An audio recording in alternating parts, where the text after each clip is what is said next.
Assalamualaikum warahmatullahi ta'ala wabarakatuh.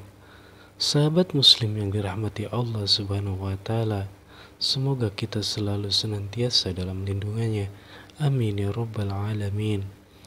Sahabat muslim yang beriman, perseteruan antara Palestina dan Israel sudah berlangsung sejak puluhan tahun lalu hingga saat ini. Palestina masih berada di bawah penjajahan bangsa Israel.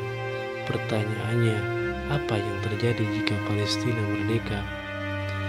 Sebenarnya pembahasan mengenai Palestina ini sudah banyak dijelaskan dalam dalil-dalil syahih, termasuk Al-Quran dan hadis. Bahkan perintah untuk memperjuangkan wilayah ini pun sudah difirmankan oleh Allah Subhanahu wa Ta'ala dalam Al-Quran, surat Al-Maidah ayat 21, yang artinya, "Wahai kaumku, masuklah ke tanah suci Baitul Maqdis yang telah Allah tentukan bagimu, dan janganlah berbalik ke belakang karena takut kepada musuh. Nanti kamu menjadi orang-orang yang rugi."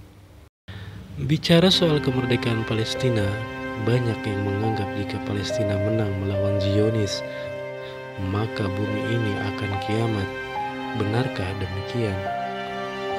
Sebagai umat muslim meyakini bahwa kemerdekaan Palestina erat kaitannya dengan kedatangan hari kiamat. Padahal kepastian mengenai hari kiamat tidak ada yang mengetahuinya kecuali hanya Allah Subhanahu wa Ta'ala. Mengutip buku Filsafat Hukum dan Maqasid Syariah susunan Muhammad Syukri Albani dan kawan-kawan tahun 2020, dikisahkan dalam hadis Arba'in, suatu ketika Rasulullah SAW sedang berada dalam sebuah majelis bersama para sahabatnya, yakni Abu Bakar Asy-Syiddiq, Umar bin Khattab, Utsman bin Affan, dan Ali bin Abi Thalib.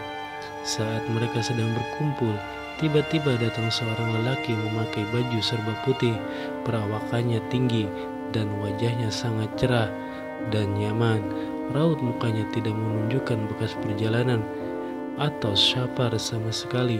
Maka para sahabat pun menduga ia bukanlah seorang musafir. Jika dilihat wajahnya tidak familiar, para sahabat tidak mengenalinya sama sekali, sehingga mereka menduga bahwa laki-laki tersebut bukanlah penduduk asli wilayah itu. Saat tiba di majelis, laki-laki tersebut melontarkan beberapa pertanyaan kepada Rasulullah SAW, salah satunya mengenai waktu kedatangan hari kiamat. Mendengar pertanyaan tersebut, Rasulullah SAW menjawab, yang ditanya tidak lebih mengetahui dari yang bertanya. Ternyata laki-laki tersebut adalah malaikat Jibril yang diutus oleh Allah Subhanahu wa Ta'ala untuk memberikan pelajaran kepada para sahabat melalui pertanyaan tersebut. Rasulullah SAW seolah mengatakan bahwa tidak ada satupun yang tahu datangnya hari kiamat termasuk dirinya sendiri. Maka dapat dipahami bahwa kemerdekaan Palestina kali ini tidak dapat dikaitkan dengan datangnya hari kiamat. Pernyataan ini pun disepakati oleh para ulama dalam kitab-kitab syahihnya.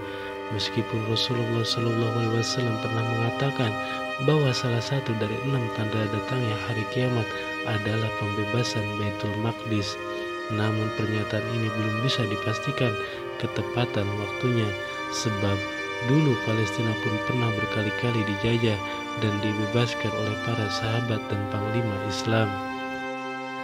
Pada tahun 638 Masehi, Khalifah Umar bin Khattab pernah memerdekakan tanah Palestina dari bangsa Romawi kuno.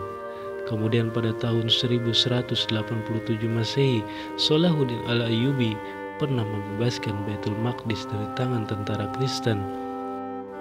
Palestina kembali dijajah lalu dibebaskan oleh tentara Khawarizmiyah dan tentara Mesir pada tahun 1948. Datanglah orang-orang Yahudi yang menduduki sebagian wilayah Palestina dan mendeklarasikan negara bernama Israel. Seiring waktu berlalu, Palestina kembali dijajah dan mendapatkan penindasan dari bangsa Israel. Berdasarkan rangkaian sejarah ini, dapat dipahami bahwa yang dimaksud pembebasan Baitul Maqdis pada hadis Rasulullah SAW belum bisa diketahui kejelasan waktunya. Bisa saja ketika Palestina menang dan merdeka melawan Zionis, Allah menakdirkannya untuk dijajah lagi. Namun kemenangan Palestina adalah suatu kepastian yang sudah dijanjikan Allah Subhanahu wa taala dalam surat Al-Isra ayat 7. Allah Subhanahu wa taala berfirman yang artinya, jika kamu berbuat baik bagi dirimu sendiri dan jika kamu berbuat jahat, maka kejahatan itu bagi dirimu sendiri. Dan apabila datang saat hukuman bagi kejahatan yang kedua, kami datangkan orang-orang lain untuk menyuramkan muka-muka kamu dan mereka masuk ke dalam masjid sebagaimana musuh-musuhmu memasukinya pada kali pertama dan untuk membinasakan sehabis-habisnya apa saja yang mereka kuasai. Demikianlah penjelasan apa yang akan terjadi jika Palestina merdeka. Mudah-mudahan ini menjadi pelajaran untuk kita semua untuk menambah iman Islam kita kepada Allah Subhanahu wa taala. Kalau ada perkataan yang benar, itu mungkin datangnya dari Allah Subhanahu wa taala. Kalau ada perkataan yang salah, mohon dibukakan pintu maaf yang seluas-luasnya, karena manusia tempatnya salah dan dosa. Wabillahi taufiq wal hidayah.